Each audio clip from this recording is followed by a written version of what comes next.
اعوذ باللہ من الشیطان الرجیم بسم اللہ الرحمن الرحیم الحمد للہ رب العالمین الصلاۃ والسلام علی سید الانبیاء والمرسلین سیدنا و نبینا ابی القاسم محمد صلی اللہ علیہ وآلہ وسلم وعلی اہل بیت طیبین الطاہرین المعصومین اما بعد فقد قال اللہ تبارک و تعالی فی کتابہ المجید بسم اللہ الرحمن الرحیم یا ایھا الذین آمنوا کتب علیکم الصیام کما کتب علی الذین من قبلکم لعلکم تتقون۔ جیسا کہ ناظرین کرام بہشت ٹی وی کی طرف سے یہ دروس ماہ رمضان کا سلسلہ جاری ہے اور ہماری گفتگو ماہ رمضان کی فضیلت کے حوالے سے ہے، اور اللہ تعالیٰ بہشت ٹی وی اور تمام سننے والے ناظرین کی توفیقات خیر میں اضافہ فرمائے۔ اللہ تعالیٰ ہم سب کی یہ سعی اور کوشش اپنی بارگاہ میں قبول فرمائے۔ میں نے آپ کے سامنے سرنامہ کلام میں سورہ بقرہ قرآن کا دوسرا سورہ اور اس کی آیت نمبر 183 اس کا پڑھنے کا شرف حاصل کیا ہے۔ اللہ فرماتا ہے اس آیت کریمہ میں، یا ایھا الذین آمنو، اے صاحبان ایمان تم پر روزے واجب کر دیے گئے اس طرح کہ جس طرح تم سے پہلی امتوں پر واجب کیے تاکہ تم متقی بن جاؤ۔ اب یہاں پہ اس آیت کریمہ میں اللہ نے روزے کو واجب کیا ہے۔ جب ہم روایات کی روشنی میں دیکھتے ہیں، ایک روایت تفسیر نور الثقلین کے اندر جو موجود ہے، اس روایت میں یہ ہے کہ اللہ نے ہر امت پر روزے واجب کیے، مگر یہ روزے کیا ماہ رمضان کے روزے ان پر واجب تھے یا کسی اور مہینے کے؟ روایت کہتی ہے کہ یہ جو مقام، یہ جو شرف اللہ نے اس امت کو دیا ہے وہ کسی اور کو نہیں دیا۔ تفسیر نور الثقلین کی روایت کے مطابق یہ ہے کہ اللہ نے دوسری امتوں کو دوسرے ماہ کے روزے دیے، مگر جو ماہ رمضان کے روزے اللہ نے واجب قرار دیے تھے وہ اس وقت کے انبیاؤں کے اوپر واجب تھے۔ جو نبی خدا ہوتے تھے ان پر ماہ رمضان کے روزے واجب ہوتے تھے۔ اب اندازہ کیجئے کہ جو عبادت اللہ نے اپنے نبیوں کے لیے بنائی تھی، خاص کیا تھا، وہ اللہ نے اس امت کو تحفہ دیا۔ یعنی وہ روزے جو انبیاء کرام رکھتے تھے، آج وہ امت مصطفیٰ روزے رکھ رہی ہے۔ تو ہمارا مقام، ہماری منزلت کہیں زیادہ بڑھ گئی کہ وہ عبادت جو نبی کرتے تھے، اللہ نے وہ عبادت ہمارے پیارے نبی حضرت محمد مصطفیٰ صلی اللہ علیہ وآلہ وسلم کی امت کو عنایت فرمائی۔ تو یہ ماہ صیام کہ جس میں ہمیں عبادت کرنی ہے، اور عبادت کے لیے امیر المومنین امام علی ابن ابی طالب علیہ السلام فرماتے ہیں، مولا فرماتے ہیں کان رسول اللہ یجتہد فی شہر رمضان ما لا یجتہد فی غیرہ۔ امیر المومنین فرماتے ہیں کہ رسول اکرم رمضان میں اتنی عبادت کرتے تھے کہ جتنی کسی اور مہینے میں نہیں کرتے تھے۔ اندازہ کیجئے، پیغمبر اسلام وہ ہیں کہ جن کی لمحہ لمحہ عبادت قرآن نے بھی یعنی آیات کی روشنی میں نقل کیا، احادیث میں بھی نقل ہوا کہ پیغمبر اسلام ہر وقت ذکر خدا میں، یعنی آپ اندازہ کیجئے وہ نبی کہ جن کے بارے میں اللہ سورہ نجم میں فرماتا ہے، یہ وہ نبی ہے کہ جو وحی کے بغیر کلام نہیں کرتا، وما ینطق عن الہویٰ، یہ نبی مصطفیٰ وحی کے بغیر کلام نہیں کرتا، یعنی وہ کلام بھی کرتا ہے تو اللہ کے حکم سے کرتا ہے۔ یعنی جس مصطفیٰ کا چلنا، بیٹھنا، کھانا پینا، سونا جاگنا، اٹھنا بیٹھنا، یعنی تمام تر معاملات مصطفیٰ کے اللہ کی وحی کے مطابق ہوتے ہیں، تو ان کی ہر لمحہ زندگی عبادت ہے۔ جب ہم قول مصطفیٰ، فعل مصطفیٰ پر چل کر ہمیں وہ عبادات جو ہم کرتے ہیں، جو ذکر اذکار کرتے ہیں، جو بھی فعل مصطفیٰ، قول مصطفیٰ پر عمل کرتے ہیں، ہماری زندگی عبادت ہو جاتی ہے۔ اندازہ کیجئے کہ وہ مصطفیٰ کتنے بڑے عابد ہیں۔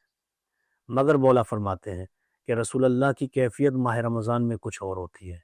یعنی جیسے ہی ماہ رمضان آتا ہے، رسول اللہ اپنی عبادت میں اضافہ کرتے ہیں، وہ زیادہ عبادت کرتے ہیں۔ اسی لیے مولا فرما رہے ہیں کہ اس مہینے میں رسول اللہ اور مہینوں سے زیادہ عبادت کرتے تھے۔ اس مہینے میں روایات میں آتا ہے جب کہ آخری عشرہ آتا ہے تو بستر لپیٹ دیا جاتا، کمر عبادت کے لیے کس لی جاتی، گھر والوں کو بھی جگایا جاتا۔ یہی وہ رسول ہیں کہ جن کے بارے میں اللہ خود قرآن میں فرماتا ہے لِيَغْفِرَ لَكَ اللَّهُ مَا تَقَدَّمَ مِن ذَنبِكَ وَمَا تَأَخَّرَ۔ اللہ فرماتا ہے کہ جن کی مغفرت کی ضمانت دی تھی وہ بھی راتوں میں روتے تھے۔ یعنی رسول اکرم خود یعنی جنت کے مالک ہے، جنت کے وارث ہے، مگر کیا رسول اللہ راتوں کو گریہ کر رہے ہیں، رسول اللہ راتوں کو اٹھ اٹھ کر عبادت کر رہے ہیں، کبھی سجدے میں، کبھی قیام میں، کبھی رکوع میں، کبھی ذکر و اذکار میں۔ تو اب یہ اندازہ کیجئے کہ جو رسول اللہ خطبہ شعبانیہ میں فرماتے ہیں فَاسْأَلُوا اللَّهَ، اللہ سے سوال کرو، ربکم بنیات صادقاتن، رسول اللہ فرماتے ہیں کہ سچی نیت کا سوال کریں، اللہ کی بارگاہ میں سوال کریں کہ پروردگار ہمیں سچائی والی نیت عطا فرمائے، ہم سچے بن جائیں، یعنی جو بات ہو وہ سچ ہو۔ اندازہ کیجئے کہ رمضان صرف عبادت کا اضافے کا نام نہیں ہے، بلکہ نیت کی سچائی کا امتحان کا نام ہے۔ اس مہینے میں ہمیں سچا ہو کر عبادت کرنی ہے، خالصتاً للہ عبادت کرنی ہے۔ تو بس اللہ تبارک و تعالیٰ نے اس مہینے میں جو ہمیں توفیق دی ہے وہ کسی اور مہینے میں نہیں دی ہے۔ ابھی جیسے 17 ماہ رمضان 2 ہجری میں جو جنگ بدر ہوئی ہے، اندازہ کیجئے مسلمانوں کی تعداد بہت کم، 313 افراد نے 1000 لشکر پر غالب ہو کر دکھایا۔ کس وجہ سے؟ کیونکہ وہ نیت اور ارادے کے ساتھ، سچائی کے ساتھ آگے بڑھے۔ اچھا، یہاں ہمارے معاشرے میں روزہ رکھنے کو کمزوری کہا جاتا ہے کہ بندہ روزہ رکھتا ہے تو کمزور ہو جاتا ہے، جسمانی طاقت ختم ہو جاتی ہے۔ اندازہ کیجئے کہ جنگ بدر میں 313 جو مسلمان ہیں، جو صاحبان ایمان ہیں، وہ روزے کی حالت میں جنگ لڑ رہے ہیں۔ یعنی ایک مرتبہ انسان اگر یہ سوچے کہ میں روزے سے کمزور ہو جاتا ہوں تو وہ کس انداز میں جنگ لڑ رہے ہیں۔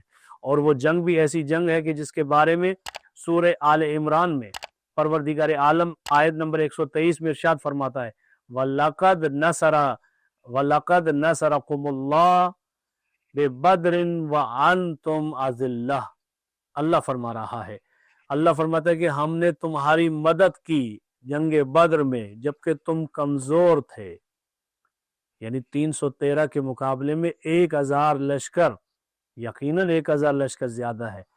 اور اگر دیکھا جائے تو یہ وہ مہینہ کہ جس میں یہ جنگ ہو رہی ہے، ماہ رمضان کا مہینہ ہے، صحابہ روزے کی حالت میں لڑ رہے ہیں، سامنے 1000 کا لشکر ہے، سامان کم ہے، ہتھیار محدود ہے، کسی کے پاس زرہ نہیں ہے پہننے کے لیے، کسی کے پاس تلوار نہیں ہے، کسی کے پاس کوئی سواری نہیں ہے، مگر وہ کس وجہ سے لڑ رہے ہیں؟ یقین ان کے پاس ہے، اخلاص ان کے پاس ہے، رسول اللہ ان کے ساتھ ہے۔ یعنی یہ تمام تر چیزیں ہیں جو ان کے ایمان میں اضافہ کر رہی ہے کہ وہ آگے جنگ میں مقابلہ کر رہے ہیں اور اتنے بڑے لشکر کو شکست دینے کے لیے آگے بڑھ رہے ہیں۔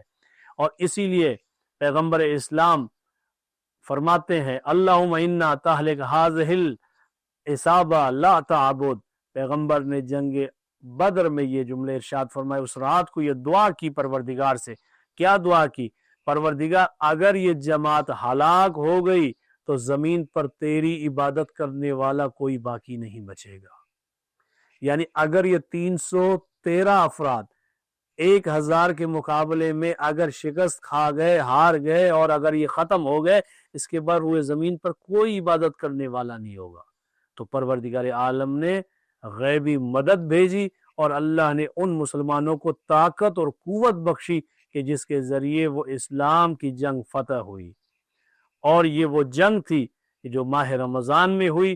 بدر نے ہمیں یہ سکھایا ہے کہ رمضان کمزوری نہیں دیتا بلکہ رمضان ہمیں ارادہ بخشتا ہے۔ یعنی اگر قوی ارادہ ہو تو چاہے دشمن کتنے زیادہ کیوں نہ ہو، آپ ہمیشہ کامیاب رہیں گے، وہ شکست کھا جائیں گے۔ تو اللہ نے ہمیں یہ توفیق بخشی ہے کہ ہم اس ماہ میں زیادہ سے زیادہ عبادت کریں اور اللہ کو راضی کریں اور اپنے آپ کو مضبوط بنائیں، اور جس طرح بدر میں مسلمانوں نے کامیابی حاصل کی ان کفار کے مقابلے میں، ہم اس ماہ سیام میں کامیابی حاصل کریں شیاطین سے، کہ جن سے ہمارا مقابلہ ہے وہ شیطان اور اس کی اولادیں ہیں کہ جو ہمیں گمراہ کرنے کی کوشش کرتی ہیں، عبادت الہیہ سے روکتی ہیں۔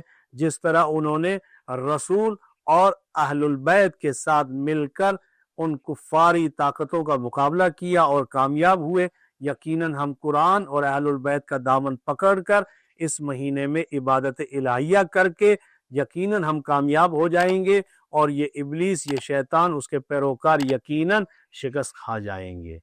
اسی دعا کے ساتھ اللہ تعالی ہم سب کو اس ماہ رمضان میں زیادہ سے زیادہ عبادت کرنے کی توفیق عنایت فرمائے، اور اللہ تعالی بہشت ٹی وی اور تمام سننے والے ناظرین کی توفیقات خیر میں اضافہ فرمائے۔